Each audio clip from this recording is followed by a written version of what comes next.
Unable to sleep due to restlessness, I welcomed the morning at 6 o'clock on the sofa. When I checked my smartphone, there was a message from Charles. It seems our grandchild has been safely born. Robert, wake up! Maria did her best. Let's go to the hospital. I shook my sleeping husband next to me and hurriedly started getting ready. Maria! Charles!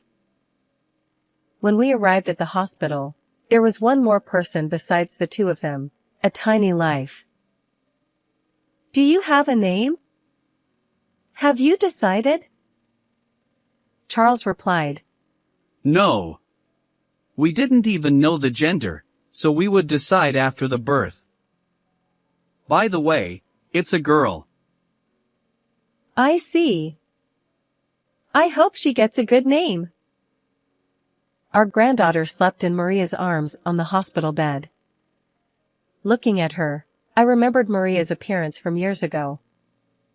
Maria said, Mom, want to hold her? Is it okay? Then let me hold her. Her sleeping face, weight, and scent were all identical. The adorable innocence naturally softened my expression. Look, it's Grandma and Grandpa. Just as I was about to entrust the little life to Robert, something happened. He was drenched in sweat, trembling violently. Wait, what's wrong? Robert stammered. Don't let that baby near me! What was going on? I looked at Maria and Charles, but both of them had wide-open eyes. It was clear that I hadn't misheard. Maria asked, Dad, what are you saying? Charles wondered. Is something wrong? Robert said, No, it's different. I feel a burning heat. I don't want to remember, but it's like the terrifying heat from that fire. My husband, Robert, is blind.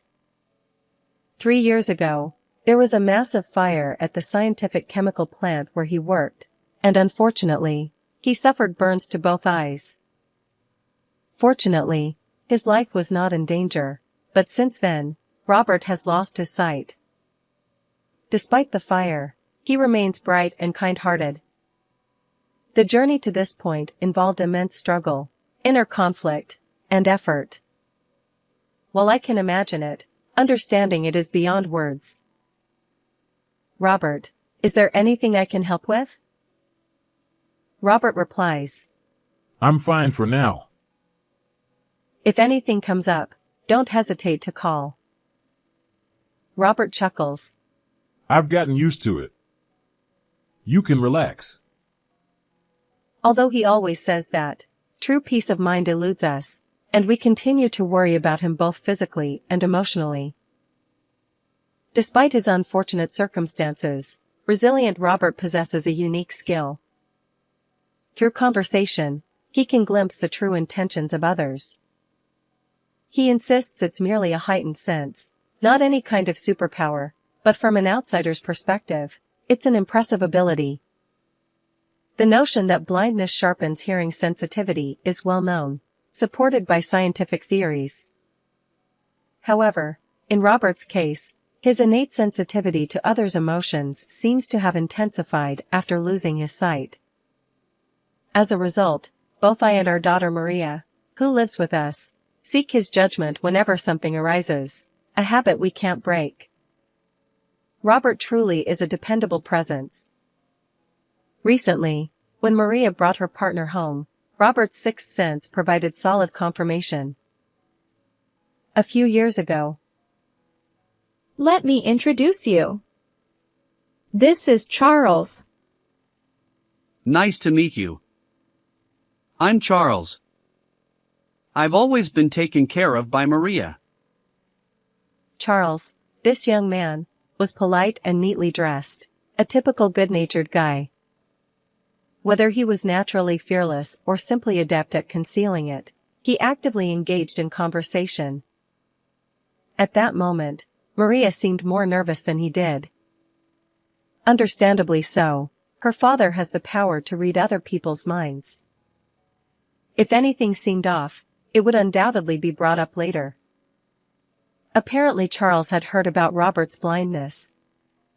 He naturally didn't know about Robert's unique ability. Yet, there was nothing overly suspicious or unusual about Charles. On the contrary, he spoke with consideration for Robert, subtly showing his good impression. As it turned out, they were originally colleagues at work, and their interactions extended beyond professional boundaries. Robert listened intently to their stories. Later, as the sun set and darkness enveloped the surroundings, Charles bid his farewell. Robert shared his impressions of the young man. I can't see his face, but he seems like a good person. Upon hearing those words, Maria and I let out a sigh, of relief, of course.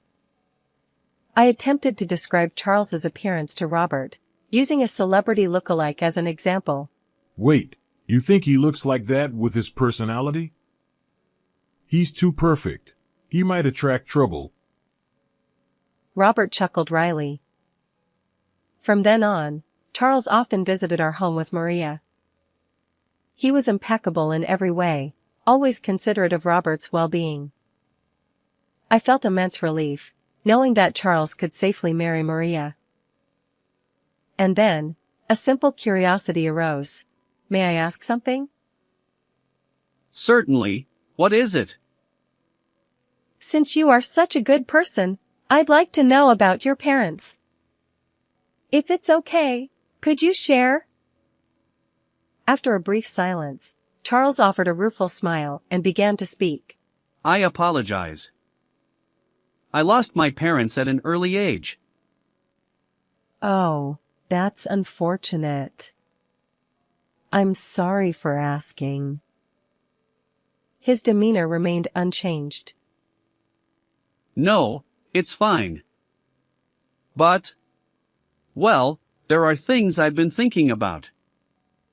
Since I couldn't properly fulfill my filial duties, if there's an opportunity, I'd like to do it on behalf of them. I believe it would bring them joy, and it would ease my own burden. His confession felt like an unspoken plea, a flood of emotions impossible to gauge. So, in a way, I see yourselves in my parents. This time, I want to live without regrets. As I finished listening to his words, I noticed Robert standing there, silently nodding. He had been listening to Charles's voice all along. Time passed, and the two of them were happily united. The wedding went smoothly, and afterward, Charles moved into our home. Even after marriage, he continued to care for us, especially my husband's well-being. However, there was one concern. Our house had a south-facing garden elevated by one level from the road. Occasionally, trash would be scattered there. Last week it happened 3 times, and this week twice. We considered whether crows or other birds might be responsible, but the frequency seemed too coincidental. Still, even if someone intentionally did it, the harm wasn't significant enough to make a fuss, so I kept it to myself. The season transitioned from early summer.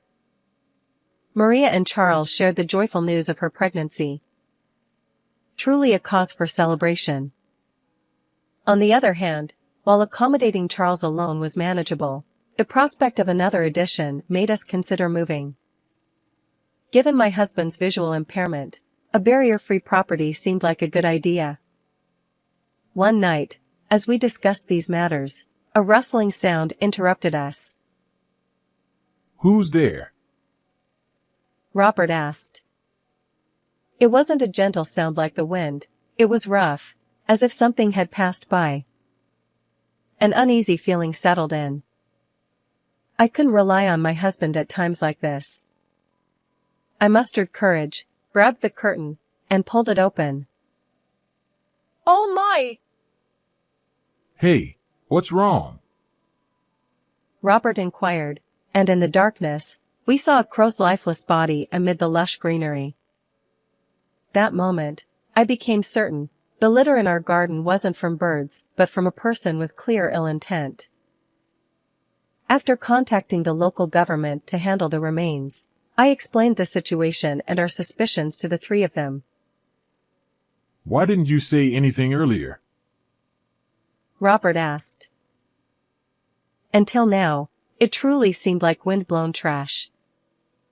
The garbage bins aren't far, and I assumed it was bird-related. I replied.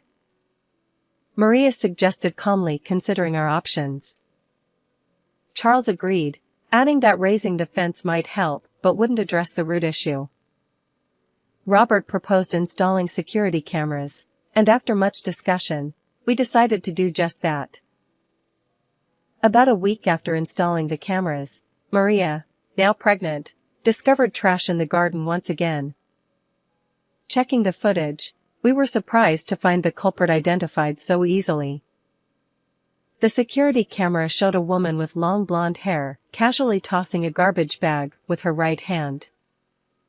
Not only her appearance, but her face was clearly captured. Maria whispered, I feel like I've seen this person before. Despite thinking hard, she couldn't recall, so we waited for Charles to return. That night, when Charles came home, we promptly showed him the footage. His revelation left us astounded. This person. It's Ms. Brown, my junior. Apparently, she had been pursuing him persistently. Initially, he gently declined, but as things escalated, he revealed Maria's existence and firmly rejected her advances. Given this context, her recent actions weren't hard to imagine. That's why I recognized her. But will the police take action? You know how stalkers can be stubborn. I wondered. Robert reassured us. We have solid evidence. It should be fine. Let's start by explaining. The police took the situation seriously, contrary to my expectations. Thanks to their intervention, the woman named Brown received a stern warning from the police. She was also required to sign an agreement at her workplace, promising not to approach Maria and Charles. Ultimately, she was transferred to another state. It appears that her motive for such actions was indeed harassment. However, there was one unexpected twist. Her ill intent was directed not at Charles but at Maria, the woman who took Charles away from her. It was a case of misdirected anger, to say the least. Nevertheless, our home returned to peace once again. Time flew by. Maria's belly grew larger, and she was admitted to the hospital for childbirth. As I prepared for her hospitalization, gathered postpartum necessities, and ran around attending to various tasks, memories from the past resurfaced. When I gave birth to Maria, it was a difficult labor, and I went through quite an ordeal.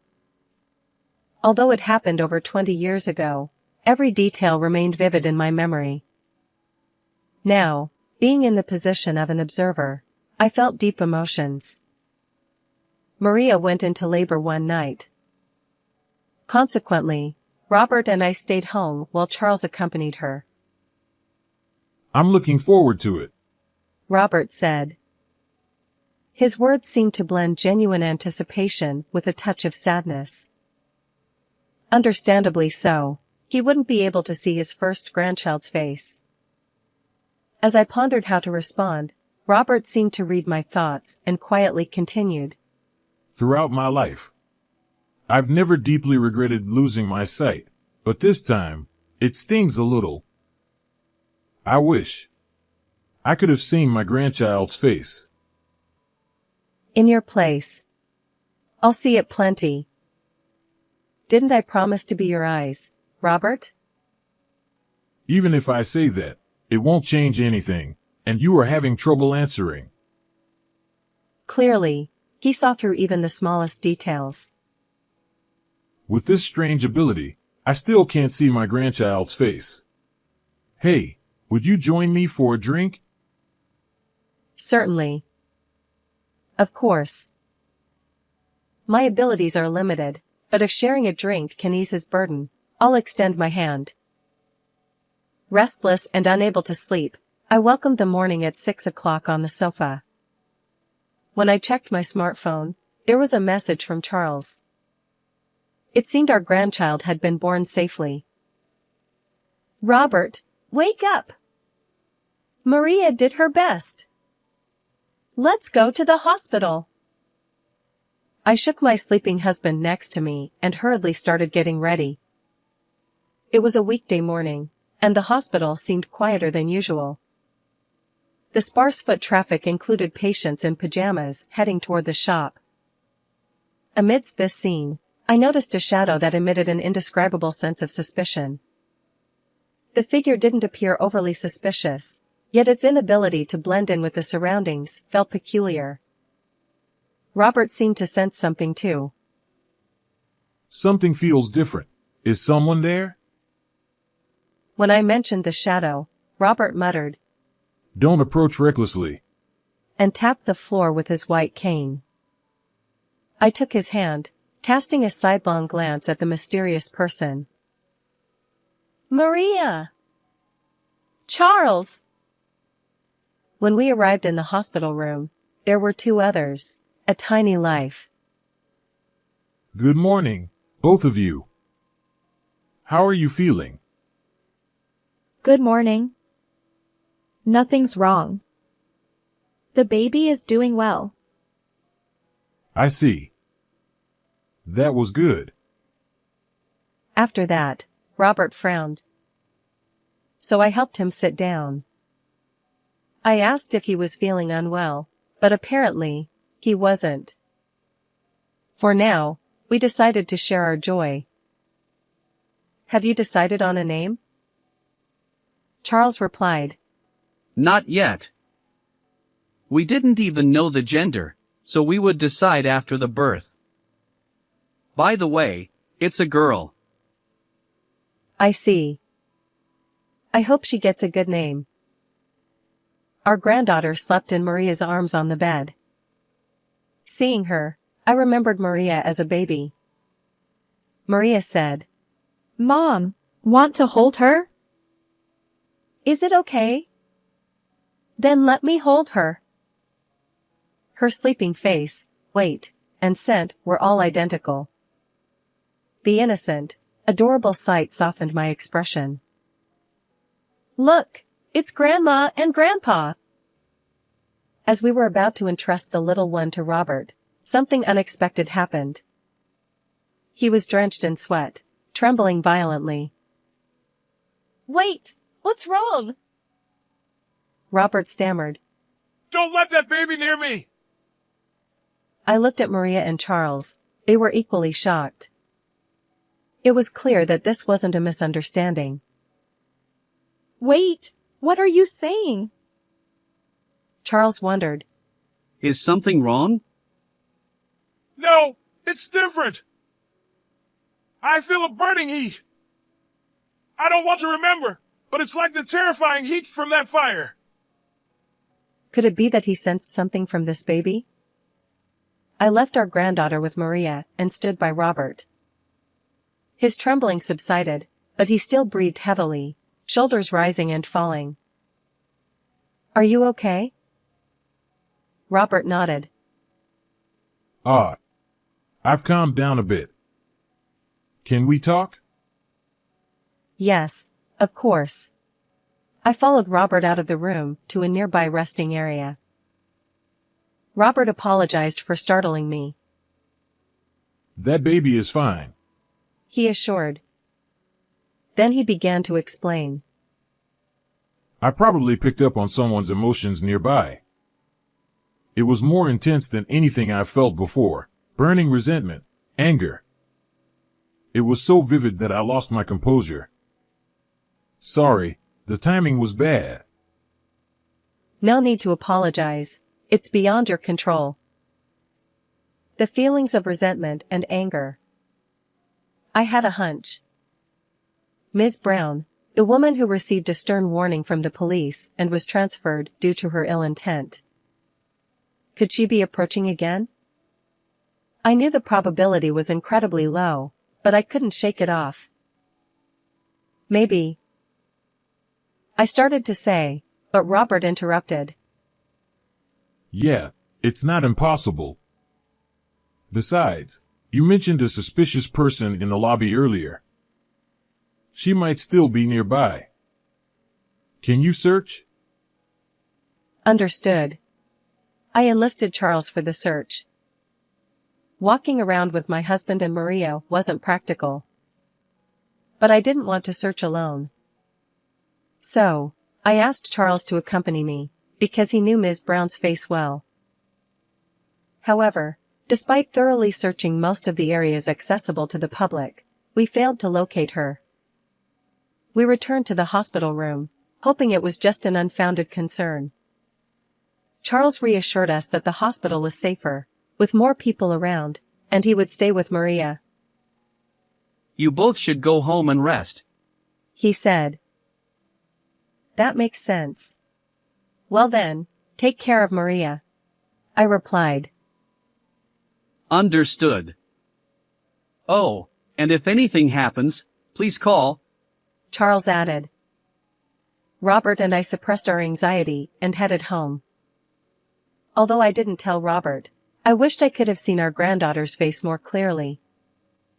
I wondered whether she'd resemble Maria or Charles. What name would they choose for her?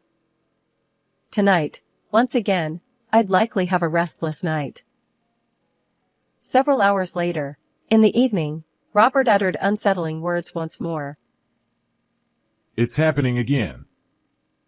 I feel it, a burning heat. What is this? Apparently, it wasn't a typical hospital-related illness. So, perhaps his mysterious ability was picking up even stronger emotions. The issue lay in those stronger emotions. Currently, there was only one possibility, and it was dangerously concerning. I pondered my next steps carefully. While part of me wanted to call the police immediately, I lacked concrete evidence. Personally verifying this situation could be futile or even life-threatening. Suddenly, I remembered the security cameras. Right. Checking those might provide some evidence. Excitedly, I reviewed the footage, but unfortunately, nothing appeared. Just as I felt stuck, a single ray of light seemed to descend from above. My smartphone vibrated, a message from Charles. Are you okay? Reluctantly, I decided to seek his help. I explained everything truthfully, and he replied succinctly. Understood. I'm on my way. I felt powerless. It was frustrating to be unable to act during such critical moments, even though I knew I wasn't at fault.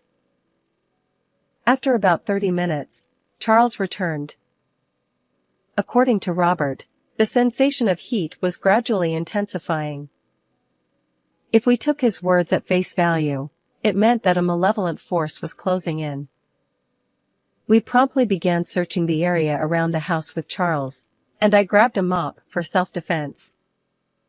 The sun had fully set, and while not pitch black, it was quite dim, a perfect backdrop for fear. Suddenly, a noise, both Charles and I heard it. It came from the back of the house, unmistakably accompanied by a human presence. I'll check the back. Please contact the police just in case, Charles said. I followed his advice, returned inside, and reported to the police. Suspect apprehended. Repeat, suspect apprehended. The police confirmed. Unbelievable. Someone had indeed been lurking. The glimpse of her profile left no doubt. It was undoubtedly Ms. Brown, the woman.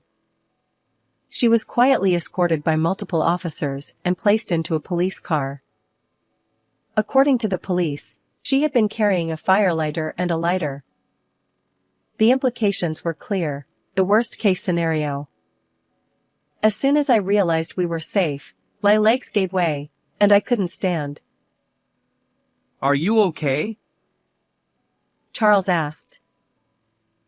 Yes, I'm fine. My legs just went weak once I felt safe. Charles's courageous actions were commendable, but without Robert's mysterious ability, what might have happened? Speaking of Robert, he had completely calmed down and returned to his usual cheerful self. I have mixed feelings. Anyway, I'm relieved nothing happened. Am I really more extraordinary than I thought? Charles replied. Not just more than you thought. You're practically in the realm of superpowers. Oh. If only I were a bit younger, maybe I could have been of more help to people. Later, we learned that on that day, Ms. Brown had indeed infiltrated the hospital where Maria was admitted, intending harm. To make matters worse, her target wasn't Charles or Maria, it was their newborn granddaughter. Apparently, she harbored a selfish grudge after being transferred due to rumors of stalking at her previous workplace. However, on the day of the incident, the hospital's crowded environment forced her to abandon her plan. Instead, she decided to set the house on fire out of frustration. The heat Robert felt was undoubtedly the manifestation of this malevolent intent. After being taken into custody by the police, she awaited appropriate punishment in detention. Just when we thought true peace had returned, something unexpected happened. Ms. Brown's parents arrived, introducing themselves. We deeply apologize for the inconvenience our daughter caused. Her father said. Once she's released, we'll take her back home and keep a close watch. Her mother added. While it seemed they weren't seeking forgiveness, Robert wasn't present. He had gone with Charles that morning to pick up Maria from the hospital. Their sincerity was evident, but ultimately, we couldn't discern their true intentions. Naturally, I didn't invite them inside and politely saw them off at the doorstep. Later, a chilling question arose: why did they know our home's location? Realizing this, I decided to expedite the relocation plans I had been considering. With Maria safely discharged and our family expanded, I candidly explained the situation. We need to move soon, I told Robert. He took the initiative, joining Charles and me to explore various locations, reading the energies around us. Fortunately, we found a suitable home that satisfied everyone. It dawned on me, I hadn't fully believed in Robert's abilities until now. This incident made me wonder if he possessed true superpowers. The new house is a comfortable barrier-free property. Robert, and even our new family member, Karen, will find it accommodating. With this change, I hope Maria, Charles, and I can live here with peace of mind. The threat that once loomed over us has dissipated. I'm genuinely looking forward to starting a new life in this fresh environment. But... Hey, Charles. Can I ask you something? Yes? What is it? Do you need any help? No, not that. I just want to know, do you think it was a good decision for you to live with us? You should be a newlywed, filled with happiness, and now even with a daughter. Well, I've mentioned this before. I wanted to be a good son. I've always longed for a family, so this is... well... it's good. As I struggled to find words, he continued. And also, I'm truly grateful to both of you.